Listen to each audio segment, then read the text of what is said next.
Hello friends, this is Poonam and welcome to Subira study points. तो चलिए friends, शुरू करते हैं आज की प्रैक्टिस। और प्रैक्टिस नंबर 10 है। इसके पहले हम 9 प्रैक्टिस करवा चुके हैं, तो यदि आपने वो वीडियोज़ नहीं देखे हैं तो उनको भी देख लें। सभी वीडियो आपको एक साथ प्लेलिस्ट में मिल जाएंगी। और यहाँ पर हम डेली सीडीपी की प्रैक्टिस करवा रहे हैं, जो कि आपके सीटेड प्रीवियस ईयर के क्वेश्चन पेपर हैं, वहाँ से हमने क्वेश्चन लिए हुए हैं। तो चलिए फ्रेंड्स, शुरू करते हैं। उससे पहले यदि आप चैनल पर नए हैं तो चैनल को सब्सक्राइब कर लें, साथ ही बेल आइकन भी प्रेस कर लें ताकि आने वाली सभी वीडियो की नोटिफिकेशन आप लोगों को मिलती रहे।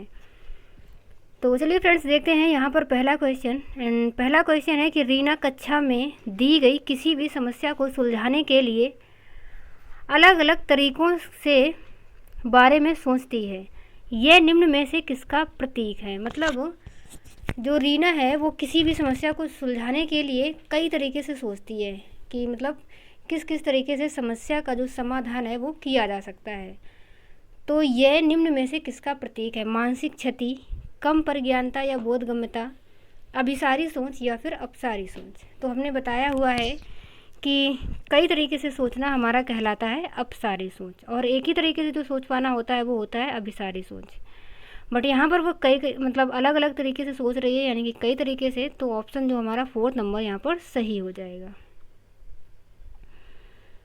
अगला क्वेश्चन है, अनुपमा अपनी कक्षा में विज्ञान पढ़ाते हुए गणित के संप्रतियों के साथ संबंध बनाती है। इस प्रकार का शिक्षा शास्त्र। तो कहने का मतलब ये है कि जो अनुपमा है वो अपनी कक्षा में विज्ञान पढ़ा रही है, किंतु गणित के जो संप्रत्यय हैं उनसे उनको रिलेट कर देती है। तो इस प्रकार का जो शिक्षा शास्त्र है वह क्या कहलाता है। अधिगम के स्थानांतरण और अंतःविषयक अधिगम को बढ़ावा देगा। ज्ञान के अर्जन में रुकावट नहीं उत्पन्न करेगा, क्योंकि यदि वह साइंस पढ़ा रही है उसमें जो मैथ के भी कुछ कॉन्सेप्ट हैं उसके साथ वो रिलेट कर देती है, यानी कि जोड़ देती है, तो ये रुकावट नहीं उत्पन्न करेगा। अधिगम के रुकावट उत्पन्न करेगा क्योंकि ये छात्रों के बोझ को बढ़ाएगा, भ्रांतियों को बढ़ावा देगा। तो ये बातें सही नहीं है, बल्कि जब आप एक विषय से दूसरे विषय को रिलेट करके पढ़ा रहे हैं तो उसका मतलब है कि वहाँ पर आपको अधिगम के स्थानांतरण में हेल्प मिल रही है, यानी कि अधिगम के स्थानांतरण और अंत्यावश्यक अधिगम को बढ़ावा देगा। तो ऑप्शन हमारा यहाँ पर पहला वाला सही हो जाएगा। उसके बाद हम देख लेते हैं अगला क्वेश्चन। शिक्षिका की अपने विद्यार्थियों से अपेक्षाएं उनके अधिगम पर महत्वपूर्ण प्रभाव डालती हैं।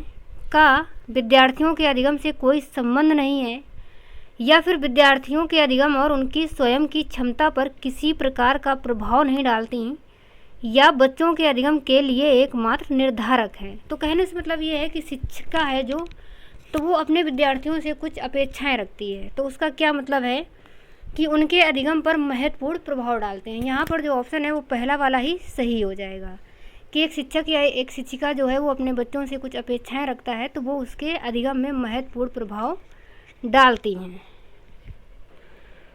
उसके बाद देख लेते हैं अगला क्वेश्चन। एंड अगला क्वेश्चन है कि बच्चों में भाषा विकास किससे प्रभावित होता है। केवल आनुवंशिकता से, केवल पर्यावरण से, और आनुवंशिकता एवं पर्यावरण दोनों से, या फिर ना आनुवंशिकता से ना पर्यावरण से।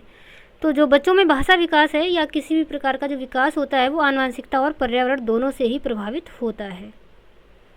उसके बाद हम देख लेते हैं अगला क्वेश्चन कि लेव वाइगोत्स्की का सिद्धांत मुख्यतः व्याख्या करता है आनुवंशिकता के विकास पर प्रभाव को, संज्ञानात्मक विकास में सांस्कृतिक उपकरणों के योगदान की। तो ऑप्शन हमारा यहाँ पर सेकंड ही सही हो जाएगा, क्योंकि जो लेव वाइगोत्स्की हैं इन्होंने कहा है कि जो बच्चे का संज्ञानात्मक विकास होता है वो सांस्कृतिक उपकरणों के योगदान से होता है। मतलब एक बच्चा जो है वो सामाजिक सांस्कृतिक परिप्रेक्ष्य में रह करके अपने ज्ञान का निर्माण करता है। तो ऑप्शन हमारा सेकेंड यहाँ पर सही हो जाएगा। लेव वाइगोत्स्की के सिद्धांत के अनुसार निम्न में से कौन सी अध्यापन अधिगम प्रक्रिया पाठ प्रदान करने की प्रभावशाली तकनीकी है। समस्या समाधान हेतु स्थिर पद दर पद निर्देश देना, या फिर गलत जवाब पर बच्चों को दंडित करना, या समस्या को सुलझाने के दौरान अगर बच्चे किसी बिंदु पर अटक जाएं तो उस समय संकेत और इशारे देना। तो जो पाठ का काम करता है वो यही है कि समस्या को सुलझाने के दौरान यदि कोई बच्चा किसी भी बिंदु पर अटका है तो उस समय उसको हमें संकेत या फिर इशारे देने हैं, मतलब वहाँ पर उसकी थोड़ी सी हेल्प कर देनी है। उसके बाद जो अगला क्वेश्चन है कि शिक्षा का अधिकार अधिनियम 2009 के अंतर्गत निजी विश्वविद्यालयों में आर्थिक रूप से कमजोर वर्ग के विद्यार्थियों के दाखिले हेतु सीटों के आरक्षण का प्रावधान है।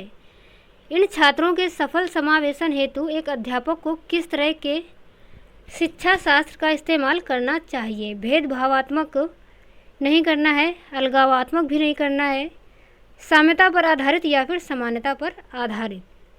तो यहाँ पर जो ऑप्शन है वो हमारा साम्यता पर आधारित सही हो जाएगा। इसको आप लोग अच्छे से याद रखेंगे, यहाँ पर कंफ्यूज नहीं होना है। यहाँ पर जो ऑप्शन है हमारा वो साम्यता पर आधारित सही होगा। प्राथमिक कक्षाओं में संकल्प अध्यापन हेतु विषय वस्तु को प्रस्तुत करने का कौन सा क्रम सर्वाधिक उपयुक्त है?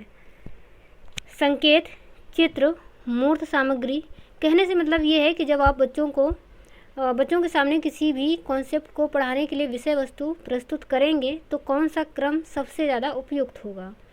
तो पहले आप बच्चों को संकेत देंगे, उसके बाद चित्र, फिर मूर्त सामग्री देंगे। तो ऐसा नहीं करना है, ये क्रम गलत है। बल्कि आपको क्या करना है कि पहले बच्चों को मूर्त वस्तुएं दिखानी है, उसके बाद उसी से रिलेटेड चित्र दिखाना है और उसके बाद हमें संकेत देना है। तो ऑप्शन हमारा यहाँ पर 4 नंबर सही हो जाएगा। अगला क्वेश्चन है कि निम्न में से कौन सा युग्म घटक और अभिप्रेरणा स्रोत का सही रूप से मिला युग्म है?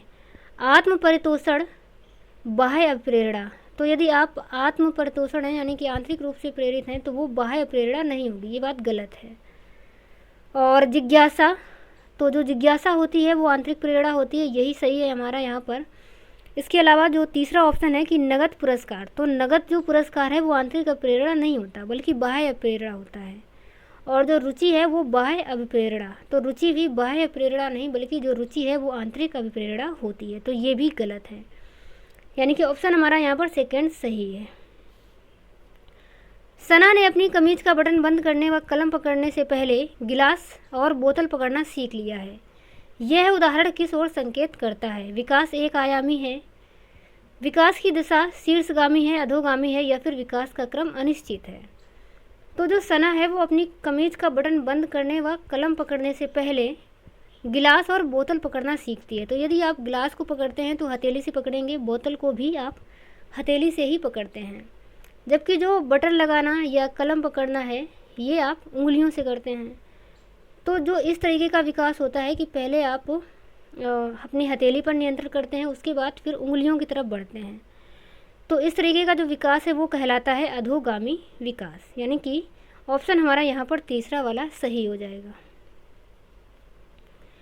9 वर्षीय लीला ने बटनों के संग्रह को उनके माप के अनुसार वर्गीकृत किया। फिर उसने सभी समूहों के बटनों को एकत्रित किया, फिर उनके छेदों के आधार पर दोबारा वितरित किया। जीन पियाजे के संज्ञानात्मक विकास के सिद्धांत के अनुसार लीला विकास के चरण पर है। तो जो लीला है वो 9 वर्ष की है। तो जो पूर्व संक्रियात्मक अवस्था होती है 2 से 7 वर्ष, तो ये चरण, यानी कि आप यहाँ पर उम्र से भी अंदाज़ा लगा सकते हैं। और जो अमूर्त संक्रियात्मक है ये 11 से बाद की अवस्था होती है, तो ये भी सही नहीं है। साथ ही जो मूर्त संक्रियात्मक अवस्था है यही वाला ऑप्शन हमारा यहाँ पर सही हो जाएगा, जो कि हमारी होती है 7 से 11 वर्ष। तो क्योंकि यहाँ पर वह वर्गीकृत कर रही है क्रम में, तो जो क्रम परिपक्व होता है वो मूर्त संक्रियात्मक अवस्था में ही होता है। तो ऑप्शन हमारा यहाँ पर तीसरा सही हो जाएगा।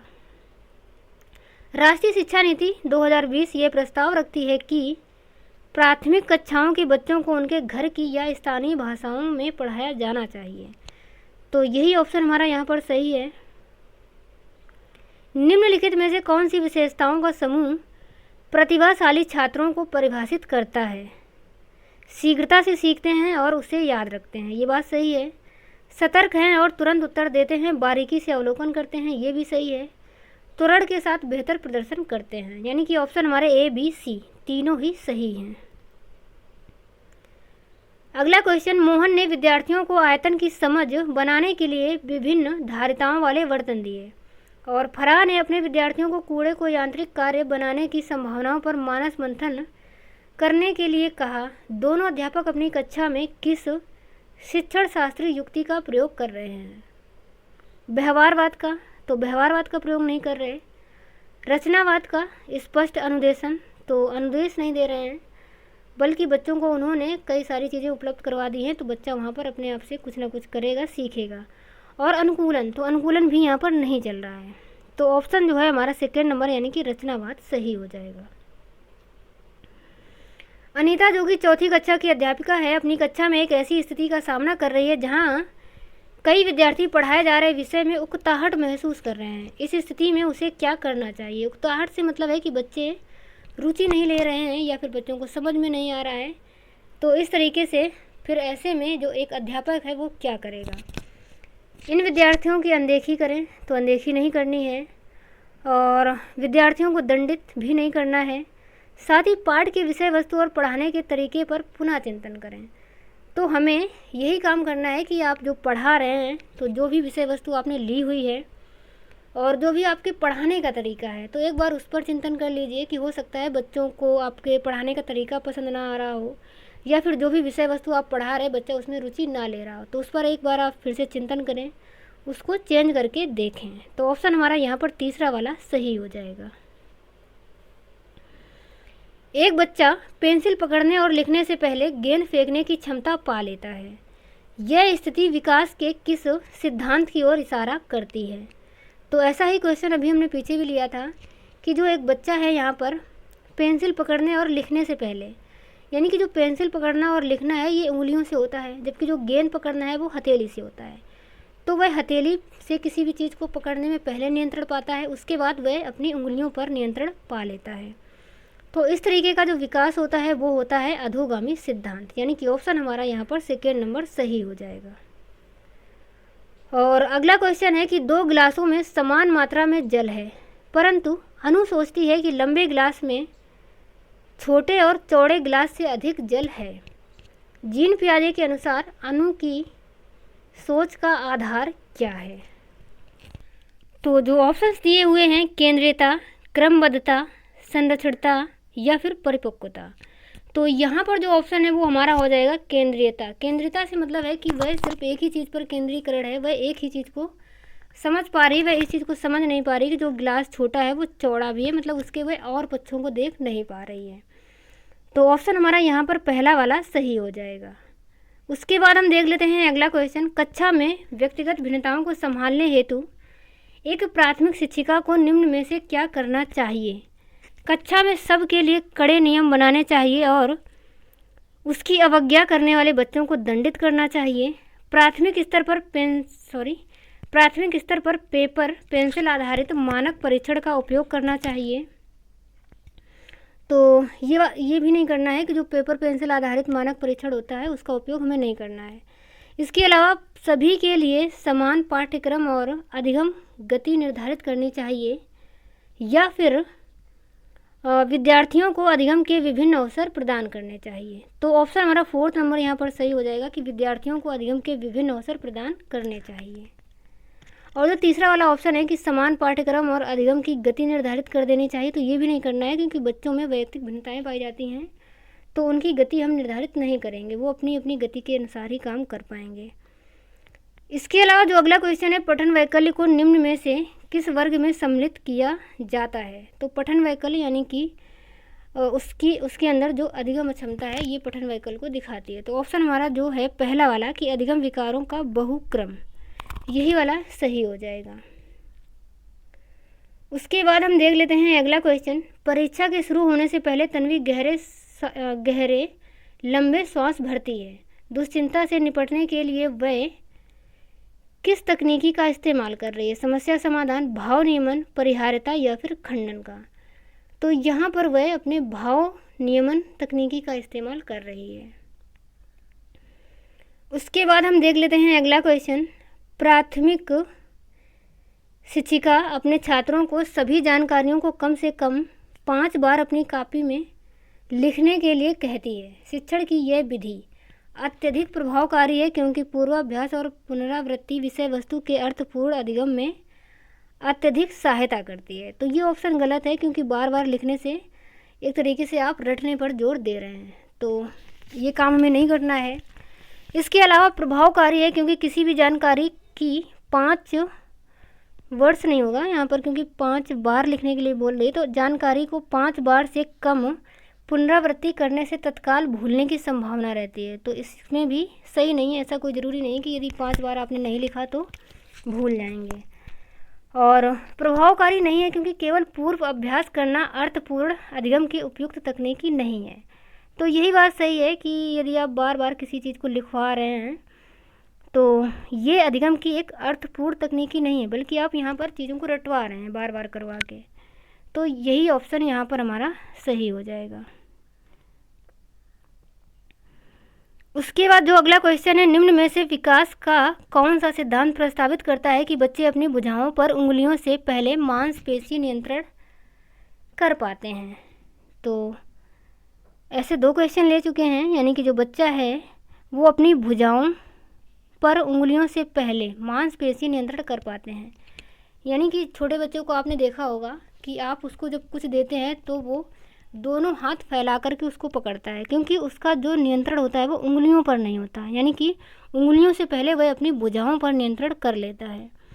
तो इस तरीके का जो विकास है वो हमारा होता है अधोगामी सिद्धांत, यानी कि ऑप्शन हमारा यहाँ पर पहला वाला ही सही हो जाएगा। एक बच्चे ने यह मानसिक विचार बना लिया कि वे सभी जीव जिनके पंख हैं और उड़ सकते हैं वे पक्षी हैं। तत्पश्चात उसने एक चित्र पुस्तिका में एक चमगादड़ देखा और उसने उसे स्तनधारी कहने की बजाय पक्षी ही कहा। इस स्थिति में ज्ञान निर्माण की प्रक्रिया को क्या कहते हैं? समावेशन, समायोजन, क्रमबद्धता या फिर संरक्षण। तो एक बच्चे का ये मानना है कि जिसके भी पंख होते हैं, उड़ सकते हैं, वे पक्षी ही होते हैं। तो उसने अपनी पुस्तिका में एक चमगादड़ को देखा तो उसको भी उसने पक्षी कहा।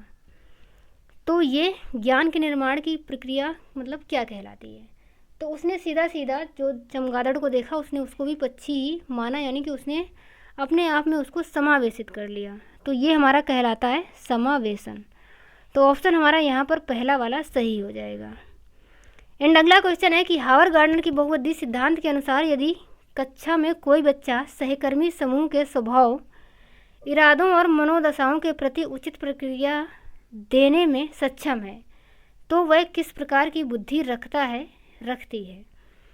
शारीरिक गति, संवेगिक बुद्धि, अंतर्वैयक्तिक बुद्धि या फिर संगीतीय बुद्धि।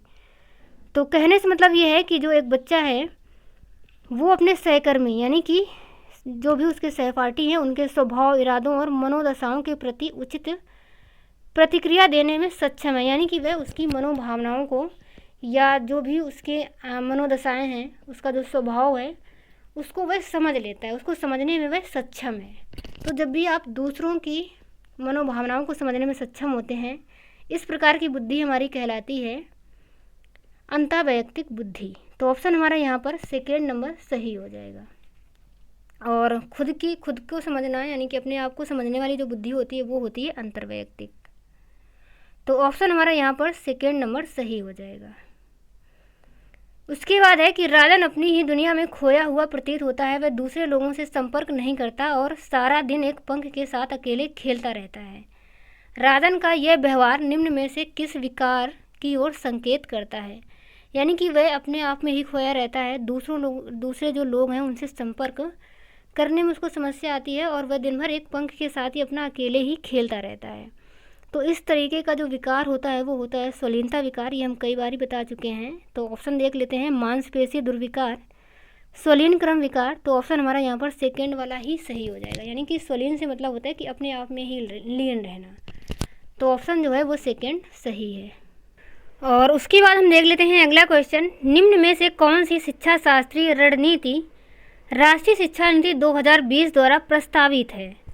अन्वेषण आधारित अधिगम, कथावाचन आधारित शिक्षा शास्त्र। कथावाचन से मतलब है कि कहानी के आधार पर बच्चों को शिक्षा देना, और वेधन तथा बार बार अभ्यास करना, या फिर चर्चा आधारित कक्षाएं।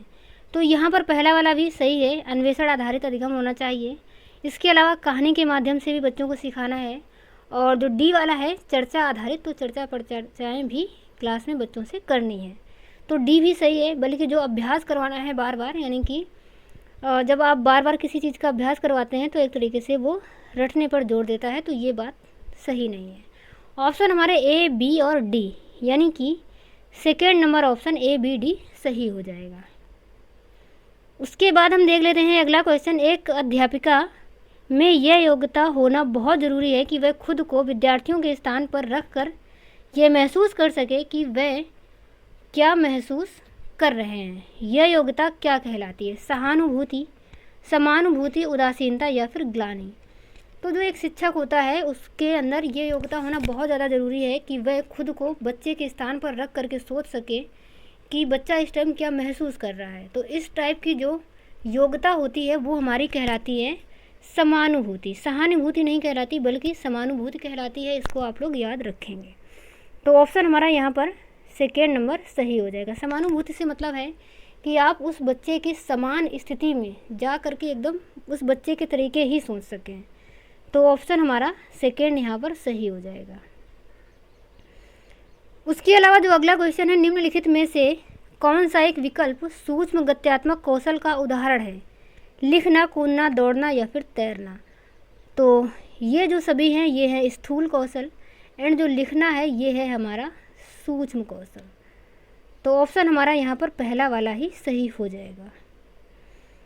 समायोजन घटित होता है जब बच्चे अपने अनुभवों को वर्तमान स्कीमाओं में सम्मिलित करने के लिए उनका रूपांतरण करते हैं, या फिर बच्चे अपने स्कीमाओं में परिवर्तन करने के लिए नए अनुभवों के अभिप्राय को समझते हैं, या बच्चे अपने स्कीमाओं को असंबंधित खंडों में बांट देते हैं, या फिर बच्चे अपने मूर्त अनुभवों की जगह अमूर्त विषयों पर ध्यान केंद्रित करते हैं। तो समायोजन का मतलब होता है कि जो बच्चे हैं वो अपने अनुभवों को वर्तमान स्कीमाओं में सम्मिलित करने के लिए उनका रूपांतरण करते हैं। कहने से मतलब ये है कि जो भी उनकी वर्तमान की जानकारी है उसमें जब वह नई जानकारी शामिल करते हैं तो उनको रूपांतरण करना पड़ता है, यानी कि समायोजित करना पड़ता है जानकारी को। तो ये हमारा जो ऑप्शन है वो पहला वाला ही यहाँ पर सही हो जाएगा। उसके बाद जो अगला क्वेश्चन है, पहले खाली स्थान दिया है कि शब्द का प्रयोग जैविक अंतरों के लिए होता है, जबकि फिर से खाली स्थान शब्द का प्रयोग उन विशेषताओं और स्वभाव के लिए होता है जिसकी एक विशिष्ट संस्कृति पुरुषों और महिलाओं के लिए उपयुक्त मानती है। लिंग, जेंडर, जेंडर लैंगिकता, जेंडर या फिर लिंग या फिर लैंगिकता, जेंडर। तो ये हमने आपको बताया हुआ है कि जो लिंग है वो एक जैविक संरचना होती है। तो लिंग शब्द का प्रयोग जैविक अंतरों के लिए होता है, जबकि जो जेंडर है वो एक सामाजिक संरचना होती है, यानी कि जेंडर का शब्द का प्रयोग उन विशेषताओं और स्वभाव के लिए होता है जिसे कि एक विशिष्ट संस्कृति पुरुषों और महिलाओं के लिए उपयुक्त मानती है। तो जो जेंडर है वो एक सामाजिक संरचना है और जो लिंग है वो एक जैविक संरचना होती है। तो ऑप्शन हमारा यहाँ पर पहला वाला सही हो जाएगा। तो चलिए फ्रेंड्स, आज की वीडियो में हम इतना ही रखते हैं और मैं आशा करती हूँ कि आपको अच्छे समझ में आया होगा। एंड आगे मिलेंगे अगले वीडियो में, तब तक के लिए बाय बाय, टेक केयर।